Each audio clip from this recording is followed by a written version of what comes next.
My family had always chosen my brother over me. They even believed his lies and let him steal everything I had. Years later, they reached out for support, so I reminded them who they had thrown away.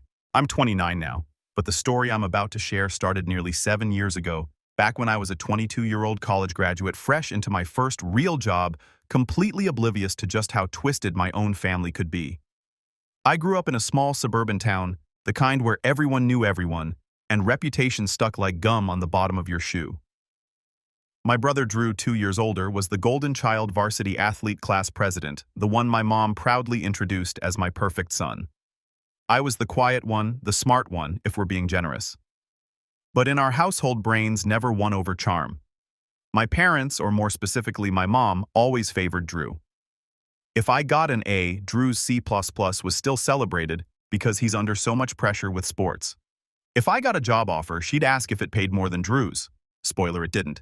And even if it did, she'd just change the subject. My dad. He was a neutral ghost in the background, rarely standing up to mom and never getting involved in her family decisions. And those decisions usually meant Drew got what he wanted, when he wanted it. I met Emily at a coffee shop downtown. She was smart, kind, and had this way of listening that made you feel like the only person in the room. We started dating during my senior year of college, and even as I graduated and moved into the whirlwind of corporate life, we stuck together. We weren't flashy, no Instagram couple nonsense, but we were solid. At least I thought we were. My family never fully warmed up to her. My mom would constantly make little remarks like, "She's cute, but not really your level, honey." And my brother, he was civil but cold. At the time, I thought it was just the usual territorial sibling thing. Now I know better. The first real crack happened at my graduation dinner.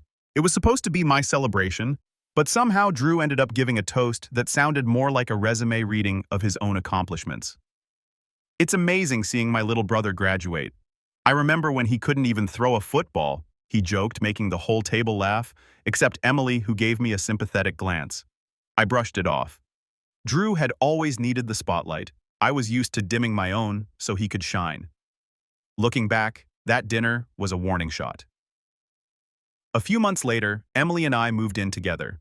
It was a modest apartment in the city, nothing special, but we made it ours. I'd started ring shopping quietly, slowly. I wanted it to be perfect. I hadn't told anyone yet, not even my best friend, because I knew how fast news traveled in our circles. But one night, as we were packing up to visit my parents for the weekend, Emily said something strange. "Do you think your mom actually likes me?" she asked, folding a sweater. I laughed half-heartedly. "She's just blunt. She takes time to warm up." Emily didn't laugh. She just looked down at the sweater. "It's not just her.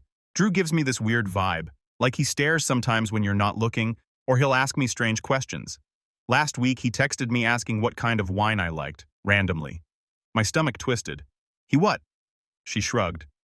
"It was probably nothing." But it wasn't nothing. That was the moment something inside me started watching. I became a little more alert when we were around family. I started noticing Drew's long glances, how his tone changed when he spoke to her. Too smooth, too familiar. And my mom, she'd keep inviting Drew to events we were both supposed to attend, movie nights, dinners, and then accidentally forget to tell me until the last minute, claiming she assumed I was busy with work. Then came the birthday party. Emily turned 24 in July, and I threw her a small celebration at our place. Just a few friends, cake, wine, some music. I wasn't planning to invite my family, but Emily thought it'd be a nice gesture, so I caved. My mom and Drew showed up late unannounced and brought a bottle of champagne that probably cost more than my rent. My mom hugged Emily tightly, too tightly, and whispered something I couldn't hear.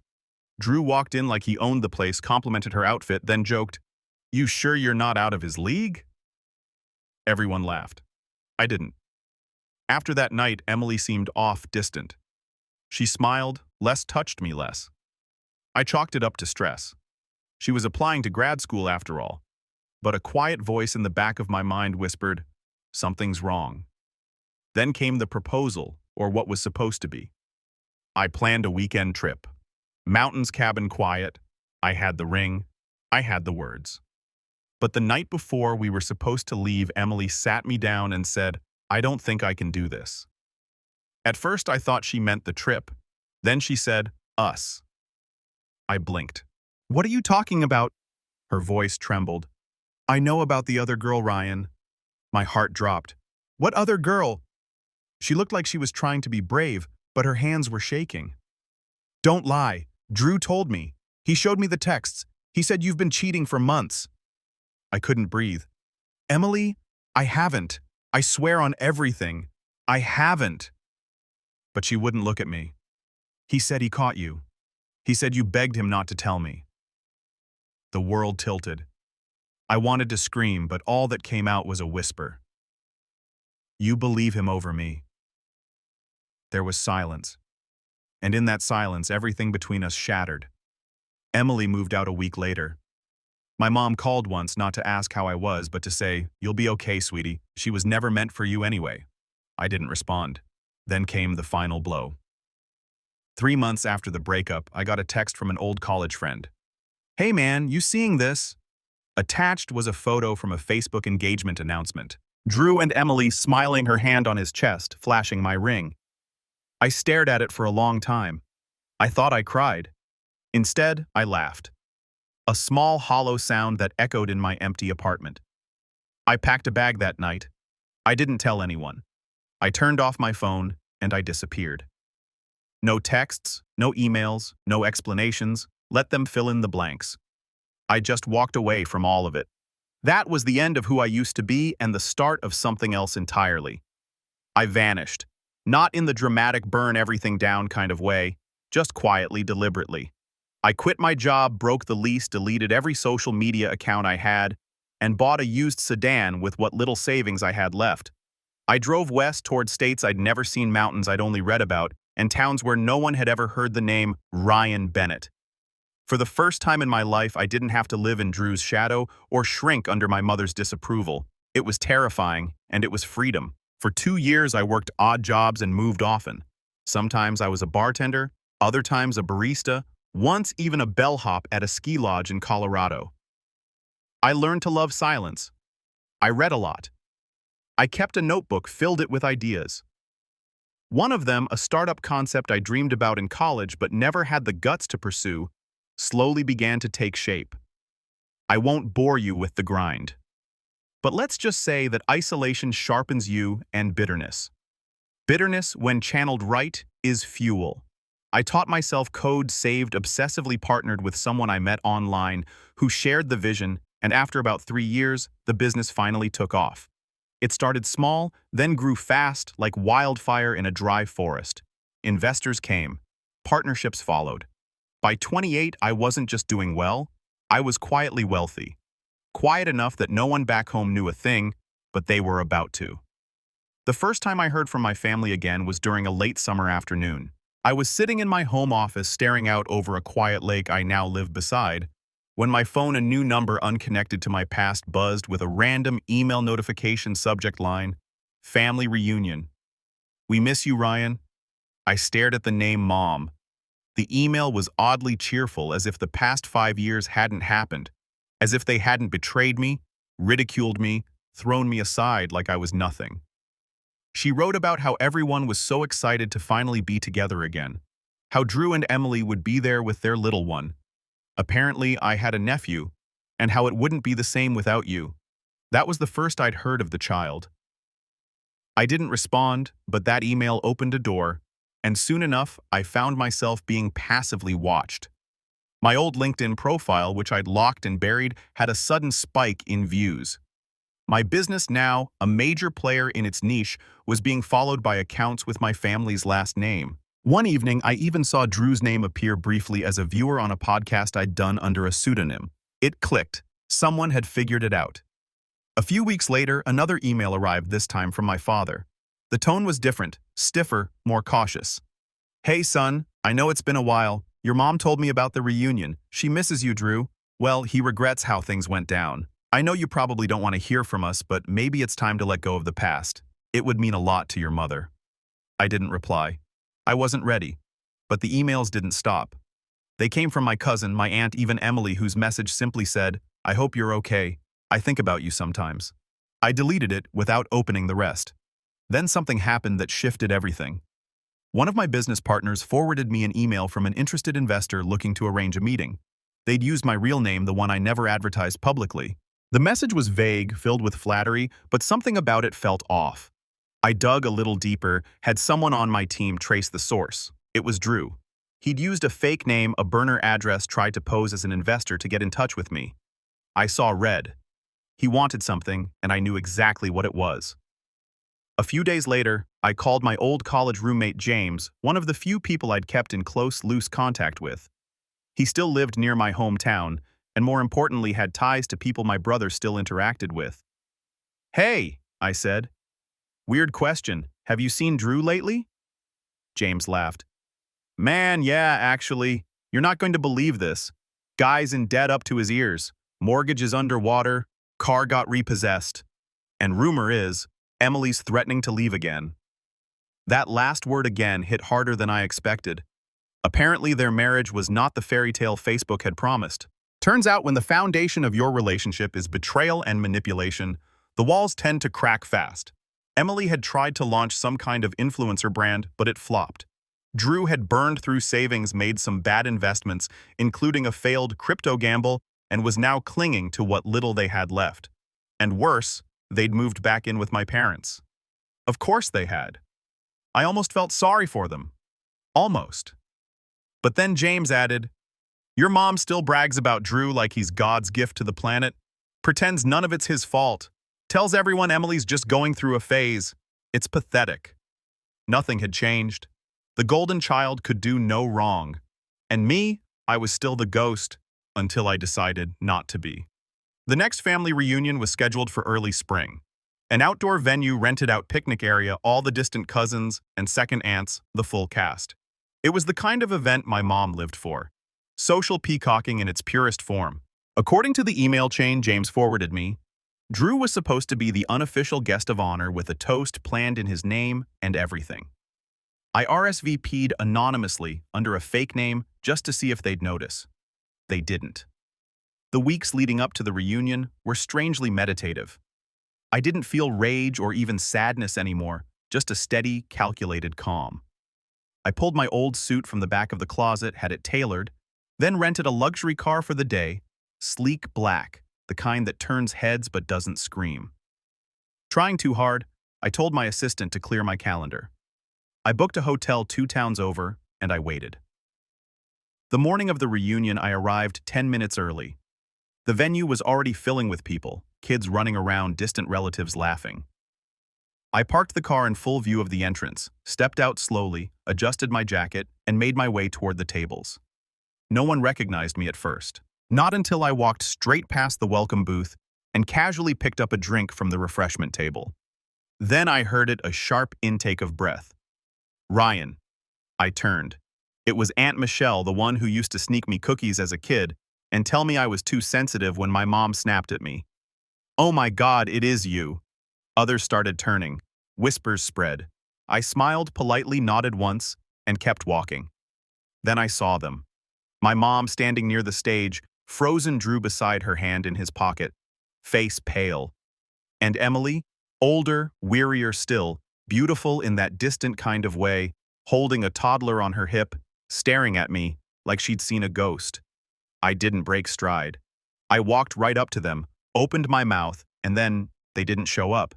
Not at first. A rustle of conversation passed through the crowd. My mom's phone buzzed. She read a message, then her expression soured. "Their car broke down," she muttered. 2 blocks away." Of course it did. I glanced at the black luxury car parked near the gate, sunlight gleaming off the polished hood. Every eye was on me now, and for the first time in years, I didn't shrink. I smiled and waited. The silence that followed was almost theatrical. I stood there, drink in hand, the weight of every whisper and stare pressing against my back like a slow-building wave. But I didn't move. I didn't flinch. If anything, I let them look, let them wonder. My mother, of course, was the first to try and recover. She moved toward me with that signature tight-lipped smile she always wore when trying to appear gracious, the one that never reached her eyes. "Ryan," she said, her tone overly bright like I was some distant cousin who'd RSVP'd last minute. "We're so glad you could come." I sipped my drink, paused, then answered, "Are you?" Her expression faltered for half a second, and then she leaned in for a hug that I didn't return. She smelled like expensive hairspray and old perfume, the same scent she wore at every school function she'd only half listened through.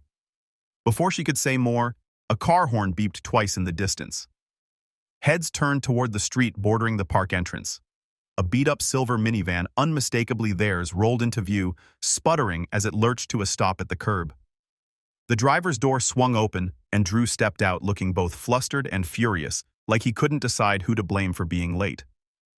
Then Emily stepped out behind him, lifting their toddler with one arm and slamming the passenger door with the other. Drew spotted me almost instantly, his jaw clenched and his pace slowed. For a moment I thought he might turn around and leave. But no, he squared his shoulders and started walking toward the gathering with that same smug confidence he'd carried since we were kids. The confidence of someone who always had backup, someone who thought he'd never lose. And to be fair, he hadn't. Not really until now. As he approached, I noticed something subtle but telling. Emily wasn't walking beside him. She lagged behind, hanging back with the kid. And she was staring at me the entire time, not at my clothes, not at the car, at me. Drew extended a hand. "Didn't think you'd show." I looked at it, then back at him. "Neither did you, apparently." He forced a laugh. "Car trouble. You know how it is." "Not really," I replied, letting the smile curl slowly. "Mine runs fine." The silence between us stretched just long enough to be uncomfortable. Then he dropped his hand and gave a stiff nod. "Look, I know there's history, but maybe today we let that go. Yeah, just family stuff, no drama." That word, family, it hit different when it came from him. Before I could respond, my mom stepped between us like a diplomat rushing to prevent war. "Let's not turn this into a scene. We're here to celebrate all of us. And Ryan, honey, you being here means so much." Really, I studied her. The same woman who years ago told me Emily was never meant for you anyway with a straight face. Who'd smiled through the cracks in my life like they were decorative. But I wasn't here for apologies. Not yet. The event went on in awkward waves. I floated through the afternoon like a ghost in a place I no longer belonged to. People greeted me with a mix of confusion and politeness. Cousins I hadn't seen in years gave me half-hearted hugs, clearly unsure how to approach the missing Bennett brother. But I smiled, small and polite, never offering more than was necessary. And then came the speech. My mom tapped a fork to her wine glass and stood up near the front of the picnic area, her tone syrupy with performative cheer. "I just want to thank everyone for coming today. It means the world to see our whole family finally back together. And especially," she paused for effect, "my sons. Drew, of course, who's had such a challenging year but continues to inspire us with his strength, and Ryan, who surprised us all by showing up after, well, a little time away." I felt every eye swing toward me like searchlights. She kept going. "Families go through things, hard things, but we're strong. We forgive and we move forward. That's what today is all about." Forgive. That word almost made me laugh, but I didn't interrupt. I just watched. Drew was next. He didn't even wait for a cue. He just stood, raised his glass, and launched into one of his rehearsed little monologues, the kind that always earned applause from our relatives. "I just want to say how thankful I am," he said, making deliberate eye contact with each table like some local politician. "We've been through a lot, but what matters is that we're here together, and whatever happened in the past," he glanced at me then, "we're still brothers. That never changes." Applause followed. Too much of it too loud, like they were trying to clap away the tension. I stayed seated. I didn't raise my glass. And then, as the clapping died, Emily stood up.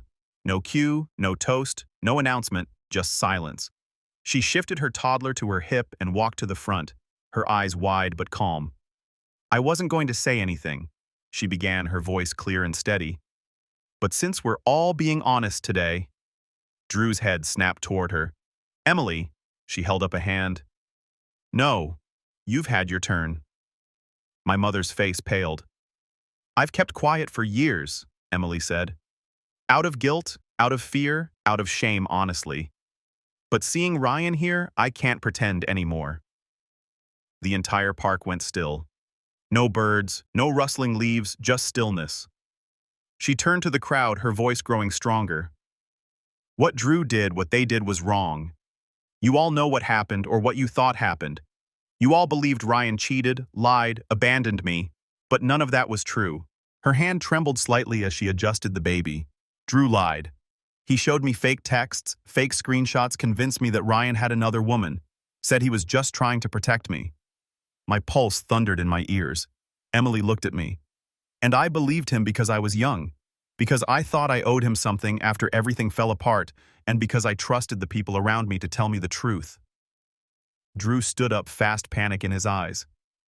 Emily, sit down. You're upset. I'm not finished. She turned to him. You stole my life. You manipulated everyone, me, your family, your friends, just to take what your brother had. And you let them believe he was the problem. You let them bury him while you played the victim. Gasps rippled through the tables. A few relatives were visibly uncomfortable. My aunt shifted in her seat. Someone coughed. Emily looked back at me again. I'm sorry, I don't expect forgiveness, but I needed you to know that I see it now. I see you. I should have seen it before. My hands clenched around my glass, but I didn't say a word. My mother stood up, trying to salvage control. All right, that's enough. This isn't the time. Emily rounded on her. You encouraged him. You smiled through it. You told me after Ryan left that it was for the best, that he wasn't stable, that Drew would take care of me. Her voice cracked slightly. You sold me on a lie. The baby began to fuss. Emily held him tighter. Drew's face was burning red. You don't know what you're talking about. You were miserable with him. I saved you from making a mistake. You were the mistake, Emily snapped. Then she turned to me, and the weight in her gaze nearly knocked the breath from my chest. I never stopped wondering why you disappeared. Now I know it was the only thing you could do. She stepped down from the stage, her heels clicking softly against the wood. And then she walked straight past Drew, past my mother, who looked like she might collapse, and disappeared into the crowd. No applause followed. No one moved. Drew stood frozen. My mother sat, lips pursed into a pale, trembling line. And me, I stood calmly, slowly, and without a word, I walked toward the microphone. The microphone was still warm from Emily's hand when I stepped up to it. For a moment, I didn't say anything. I just looked out over the crowd. The same crowd that had once laughed at Drew's jokes about me, nodded along when my mom said I was overly sensitive. The same group that sent me off with silence when I vanished. Now they stared at me, mouths slightly open, unsure whether to brace for an explosion or an apology. I gave them neither. I simply said, I'm not here to clear my name. That would assume I still cared what any of you thought. There was a faint rustle of discomfort. My mom shifted in her seat. Drew took a single step forward and froze when I glanced his way. I continued to see if anything had changed. I scanned the tables. Faces that once filled the background of my childhood. The same people who never once reached out. Not after the breakup. Not after the lies. Not when I vanished. Not until they found out I was worth something. But it hasn't, I said quietly. You still cheer for the loudest voice in the room. Still defend whoever makes you feel most comfortable. And you still mistake performance for character. My voice was steady, but my hands shook slightly. Not with anger, not anymore, with release. I used to think I just wasn't good enough for this family, I added. Turns out I was just too honest. Then I stepped back, placed the microphone gently on the table, and walked away. I didn't wait for a reaction. I didn't care what came next. I just wanted to be gone. I reached my car and paused for a moment before getting in. The polished black hood reflected the sky above. Cloudless, endless. I didn't even remember driving there that morning. I didn't remember much at all, just the weight, the heaviness I'd carried for years, the unanswered questions, the nights I stared at ceilings wondering how people I loved could be so casual about destroying me, the sick feeling in my stomach every time I replayed Emily's face the night she left, the ache of losing her, the ache of losing myself. It all caught up to me then. I sat in the driver's seat, closed the door, and finally exhaled like I'd been holding my breath since the day I disappeared. The next few days were a blur. I returned to the hotel in a kind of trance. I didn't eat much, didn't sleep well. I kept replaying the reunion over and over. Emily's speech, my mother's face, Drew's tightening fists, the silence from everyone else. That was the part that lingered the most. The silence. No one stood up, no one defended me. Even after the truth came out, they just sat there. And I realized maybe I'd never lost a family. Maybe I'd never had one.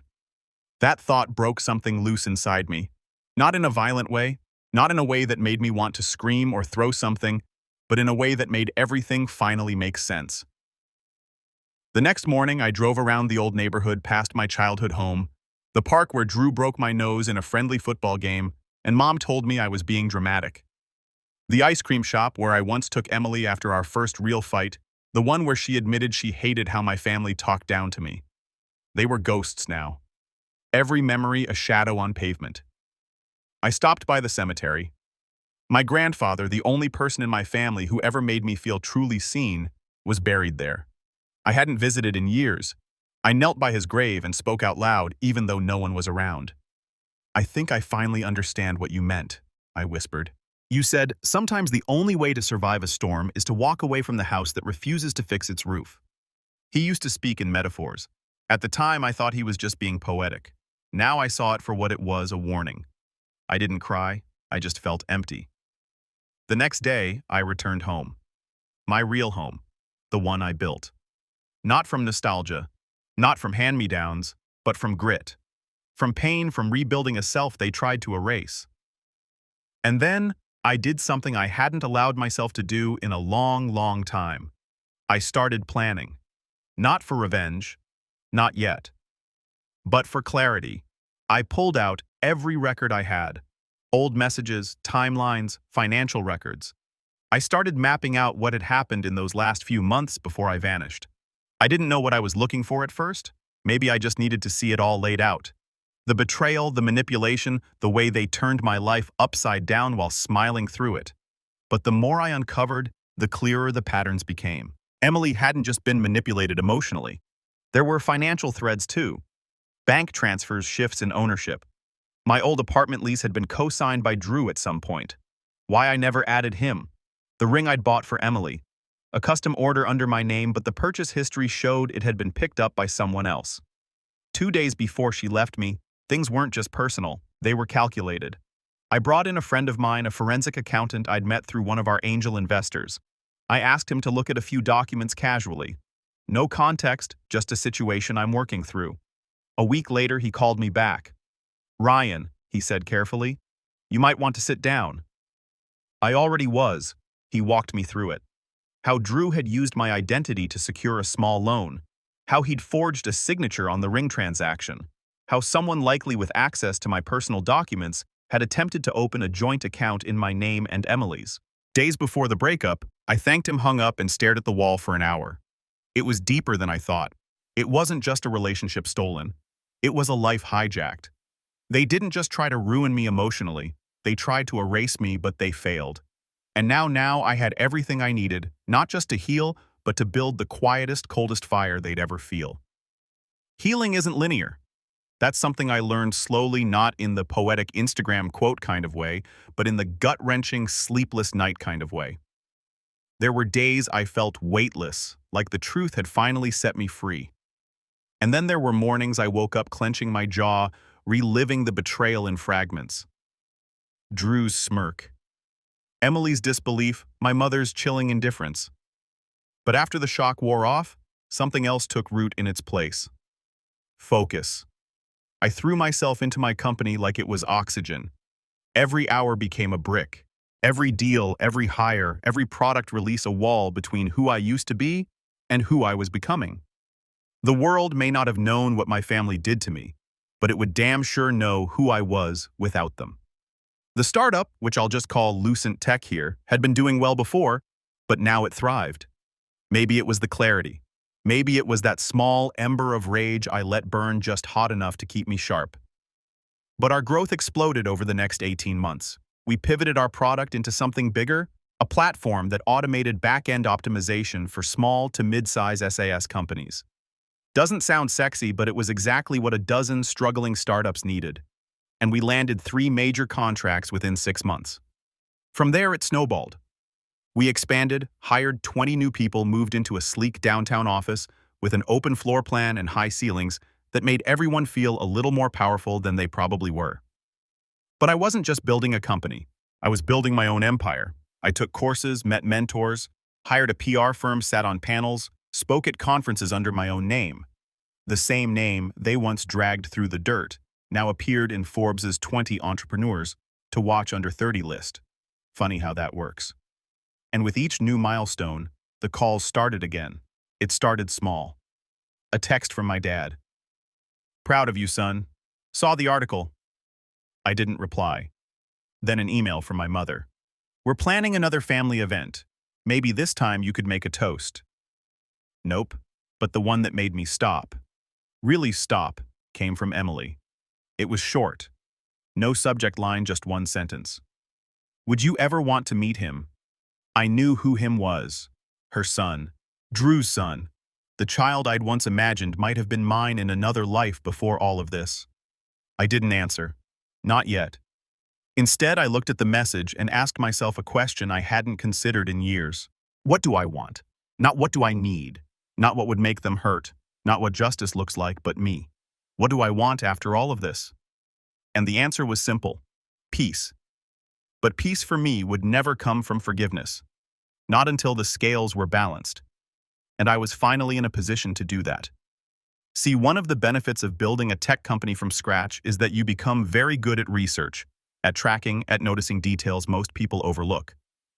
Like how my brother's house was technically under my mother's name, now a transfer likely done to avoid creditors. Or how he tried to launch his own app with a shoddy dev team from overseas, only for it to flop within 3 months. Or how Emily had filed for legal separation, a quiet document buried in county records barely noticed by anyone but enough to tell me their house wasn't a happy one. And most interesting of all, Drew had applied for a job at a company we'd recently acquired. He didn't know I owned it. Of course he didn't. It was one of 6 under an umbrella firm I created for tax purposes. No one saw my name on the paperwork. Not unless I wanted them to. His resume landed on my desk by pure coincidence or fate, depending on how you look at things. And when I saw his cover letter, I laughed for the first time in weeks. Experienced in project leadership and brand management with a strong track record in cross-functional collaboration and public speaking. He was applying to be a product lead at my company in my empire. I sat with that for a while, and then I made a decision not just about him, about all of them. It was time not for an explosion, not for a public takedown, but for something far colder, more surgical, something that didn't look like revenge, but would feel like it every day. I called my lawyer. We discussed this plan months ago, back when I first showed him the forged documents. He'd called it nuclear-level leverage. I told him to start the paperwork. Then I sent an email just 3 lines to Drew from a private address he wouldn't recognize. "We've reviewed your application. We'd like to invite you to a final interview. Bring your A game." Then I sat back and waited.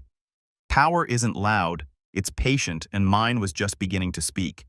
The email had been sent on a Thursday. By Friday afternoon, Drew responded faster than I expected and more eagerly than I'd imagined. "Thank you so much for this opportunity. I've done extensive research on your company, and I'm confident I can bring fresh value to your product team. I'm available to meet next week any day, anytime." There it was again, that old Drew confidence, that greasy, unshakable arrogance dressed up as charm. I could almost hear his voice reading the words, see the smirk curling at the edge of his lips as he imagined acing the interview and climbing back to relevance through someone else's success. Just like he always had. I passed the email to my assistant and told her to schedule the interview for Wednesday at our newest branch, a converted loft space downtown that doubled as our innovation lab and development satellite. It was sleek, intimidating, and entirely disconnected from any press we'd done. No signage, no names, just a minimalist building with frosted glass and a quiet security system that would log every movement from the moment he walked in. I had it staged perfectly. Meanwhile, my lawyer called with an update. "Everything's in place," he said, his tone cool and precise. "We can initiate a formal inquiry if you're ready. The forgery charges will stick. You've got the purchase receipts, witness statements, and digital logs. Same with the fraudulent loan. He'll panic the second he gets that first letter." I didn't say anything right away. I just stood at the window of my office looking out over the city skyline, the low hum of traffic rising like static. Not yet, I said finally. I want to give him a chance to see it with his own eyes first. I want him to realize who he tried to steal from. Understood, the lawyer replied. But you know the moment we trigger this, it's going to get messy. I smiled faintly. That's fine. I've spent the last 5 years cleaning up their mess. One more round won't break me. Once that call ended, I turned to the next phase, learning just how deep Drew's spiral went. I hired a private investigator, not for dirt necessarily. I didn't need scandal, I needed specifics, and the report that came back within a week was illuminating. Drew and Emily had been living in a house they couldn't afford, one that had been kept afloat with a series of gifts from my mother pulled from the last vestiges of a retirement fund my father had quietly built. Emily, after filing for separation, had moved into a small apartment across town. She'd left most of her belongings behind. Their son Caleb stayed with her, and based on the PI's observation logs, Drew hadn't made much effort to visit. Worse, Drew had been applying to dozens of companies. Every rejection seemed to hit harder than the last. He'd cashed out a small 401k to pay off a credit card. He was selling things online, a TV, a mountain bike, even his old college Letterman jacket. He was desperate, and desperate, men made mistakes. I called in a favor from someone in our recruitment team. I didn't need Drew to pass any initial screenings, but I did want the interview panel to treat him like a serious candidate. I wanted the illusion to last. Be neutral, I told them. Ask him tough questions. Make him sweat a little, but don't let on who's behind this. Not yet. When Wednesday arrived, I dressed with care, not in a flashy way, but with unmistakable polish, dark blazer, open collar watch, worth more than Drew's monthly rent, tucked neatly under the cuff. I arrived early and waited in the observation room behind a two-way glass wall, sipping black coffee as I watched him walk in. He looked different, older, not in a mature way, in a hollowed-out way. His eyes had lost their gleam.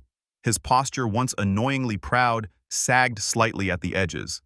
He wore a cheap blazer that didn't quite fit, and his handshake with the recruiter was a little too firm, like he was trying to assert control he didn't really have. Still, he talked and talked and talked. He spun stories, boasted about brand leadership experience and project execution, half of which I knew were lies. He threw in buzzwords like synergy and scalability and claimed credit for projects I knew he hadn't touched. At one point, he even mentioned my old app, the prototype Emily and I had designed in college, and claimed he consulted during early development. That made me laugh out loud behind the glass. When the interview was over, I told the team to stall him for 15 minutes, just long enough for me to slip into the corner office upstairs, the one with my name etched subtly on the glass. I didn't usually work from this location, but today was a special occasion. 15 minutes later, there was a knock. "Come in," I called. Drew entered a little flushed from the heat, carrying a fake leather folder with copies of his resume inside. And then he saw me. He stopped dead in his tracks. He didn't say a word, just stared. I waited 3 beats, then leaned back in my chair and gave him a small, slow smile. "Hey, Drew," I said. "Long time." He opened his mouth, then closed it again. His throat bobbed as he swallowed. I didn't realize." "No," I cut in. "I'm sure you didn't." A heavy pause settled in the air like fog. I let it stretch. Let him sit in the realization. "I didn't come here to gloat," I lied calmly. "This isn't about revenge. This is about closure." His lips parted. "Ryan, Listen, man, I know things got messy back then, but I was trying to protect Emily. I thought you were—" "Save it." I stood up slow and deliberate. "You weren't protecting anyone. You lied. You forged documents. You poisoned my relationship, stole my ring, my lease, my name, and then you wore my life like a coat that didn't fit." He paled. "That's not—" "You know what the difference between us is." I stepped closer. "You've spent your whole life needing applause. I just needed time. And you gave it to me. 5 years of silence. 5 years to build something you'll never touch." He looked like he wanted to run, but he didn't move. I reached into the desk drawer and pulled out a folder. Inside was a copy of the forged lease, a transaction record from the jewelry store, a printed email where he'd pretended to be me. I slid it across the table. "I have the originals and the legal team and the funds to drag this through every court in the state." He stared at it without touching it. But I'm not going to do that, I added. His head snapped up because that would make you the center of the story again. And frankly, you're not worth the ink. Another beat of silence. Then I turned away and said, "You can see yourself out." And I let him walk. No guards, no threats, no security escort, just silence. Because what came next wasn't going to be loud. It was going to be devastating. He left without saying a word. Not a stammered excuse, not a fake apology, nothing. Just a pale, shell-shocked expression as he backed out of the office and closed the door with a soft click like he was afraid to wake a sleeping beast. I didn't follow. I didn't need to. The look on his face told me everything I'd hoped for. Realization, regret, and a dawning fear that maybe, just maybe, the brother he thought he buried hadn't just survived, but had come back wearing armor. Still, that wasn't the revenge. That was just the opening act. The real show began the next morning. At precisely 900 a.m., Monsieur Drew received a letter from my legal team. Not a full lawsuit, not yet, but a formal notice of investigation into forgery and identity theft, citing specific dates, transaction logs, and witness statements. It was worded professionally, but between the lines the message was clear. We see what you did, we can prove it, and we're ready to bury you with it. I knew Drew well enough to predict his next move: denial followed by panic, then desperate calls to our mother, to anyone he thought might shield him. And sure enough, by noon my mom was blowing up my inbox with subject lines like, "Please call me, this has gone too far," and my personal favorite, "You're still family." I didn't reply because the next phase of the plan was already in motion. The part where I didn't just level the playing field, I took it. Remember the house Drew was living in? The one technically under my mother's name? Yeah, that was intentional because 2 years ago when I caught wind that she was funneling money to him, retirement funds, credit lines, even refinancing the lake house.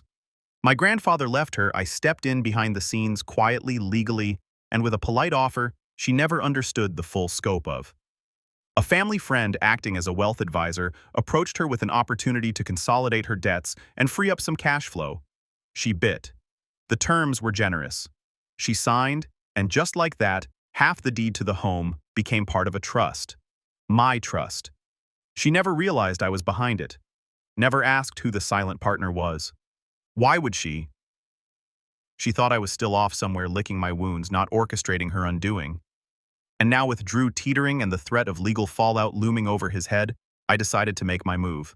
A second letter was sent, this time from the trust's legal counsel, informing the co-owners, my mother and me, that due to a defaulted clause in the agreement, a motion would be filed to liquidate the property unless the outstanding debt was resolved. There was no way they could pay it off. I'd made sure of that, but even that wasn't the finishing blow. That came through Emily. I hadn't contacted her since the reunion. I wasn't sure I ever would, but when the time came, I sent her a single message. "If you'd like full custody, I can help." She responded within an hour. We met at a quiet cafe halfway between our cities. She looked different, tired, but clearer, like someone who'd finally surfaced after nearly drowning. "I don't want money," she said first. "If that's what this is." "It's not," I replied. "I want nothing from you." She nodded slowly. "Then why?" I sipped my coffee. "Because you're the only one who said the truth out loud. And because that kid deserves better than a father who treats people like toys." Her eyes glistened for a second, but she didn't cry. "Tell me what I need to do," she said. And I did. I gave her everything. Legal connections, financial backing, character references from people in Drew's own failed business ventures who were more than happy to talk about his impulsive behavior, verbal abuse, and negligence. My lawyer drafted a quiet agreement offering Emily enough support to stabilize her and Caleb long-term. No ties, no strings, no loopholes, just a clean break. 2 months later, the custody hearing came and went. Drew showed up alone, unprepared, unrepresented. Emily left with full custody and a reinforced legal barrier that prevented Drew from accessing Caleb without court approval. Then came the final stroke. The local newspaper, small but respected, ran a profile on Lucent Tech and its founder. A glowing feature, full-page photo, quotes about resilience and redemption. And right there in the sidebar, a little mention of an old betrayal legal action and how personal loss fueled a now multi-million-dollar venture. The name Drew Bennett wasn't in the article, but everyone knew, especially in our town. I didn't write the article, but I approved every line. The fallout was slow and thorough. Friends stopped returning Drew's calls. The small businesses that once trusted him with side work distanced themselves. My mother, realizing the house was no longer salvageable, quietly put it up for sale. The asking price was low, the interest even lower. Her reputation, once polished and proud, now came with a bitter aftertaste. And me, I stayed quiet. Because revenge, real revenge, isn't loud. It's not a dramatic speech or a final showdown. It's watching someone realize in the stillness of their own ruin that the person they discarded is the one holding every string. It's letting them hear the echo of your silence in every locked door, every severed tie, every opportunity that slips through their fingers. It's being the ghost they thought was gone until the day they realize you've been watching the whole time. And I wasn't finished yet. The house sold for half of what it was worth. My mother moved into a cramped two-bedroom apartment on the outskirts of town, far from the neighborhood where she'd once hosted garden parties and proudly told anyone who'd listen that her boys were doing so well. The shame didn't hit her all at once. It chipped away slowly in grocery aisles where old friends didn't wave in whispered conversations behind her back, in the pitying glances from the church group that stopped inviting her to luncheons. She tried calling me once. I didn't pick up. She left a voicemail, her voice thin and brittle. "Ryan, please. We're still family." But she'd already taught me what family meant to her. And I remembered. I remembered when she sat across from me stone-faced, telling me Emily was never meant for me. I remembered how she let Drew lie, watched him poison my life, and still smiled through it. I remembered how when I was gone, she didn't wonder if I was okay, only how to spin the story. And now, she had no story left to tell. Drew, on the other hand, did what Drew always did. He ran.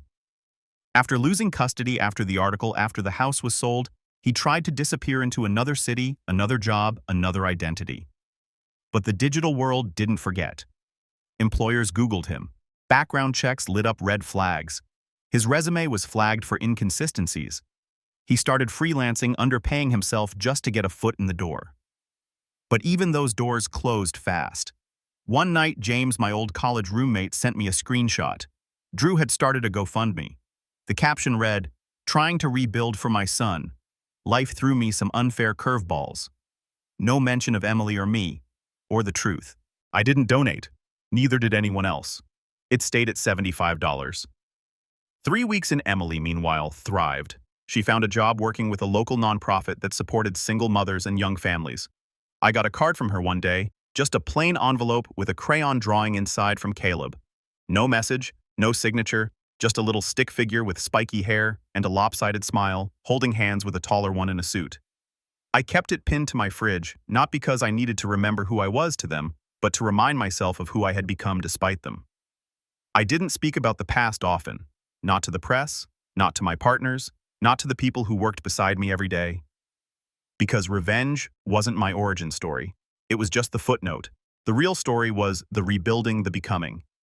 The fact that I walked away with nothing but a suitcase and returned with a name that carried weight. My mother used to say, "You'll regret walking away from your family." Daddy. But here's what she never understood. I didn't walk away from family. I walked away from people who called themselves family, but only ever treated me like a backup plan. And I never looked back. Not until the reunion. Not until I pulled up in a $2,000 car, stepped out in a suit worth more than Drew's last paycheck, and watched from the hilltop as they arrived late, huddled and sweating because their rusted minivan had broken down 2 blocks away. They limped into the gathering while I stood under the shade glass in hand, watching them scan the crowd, watching them look for me, and realizing I wasn't standing in their shadow anymore. They were standing in mine.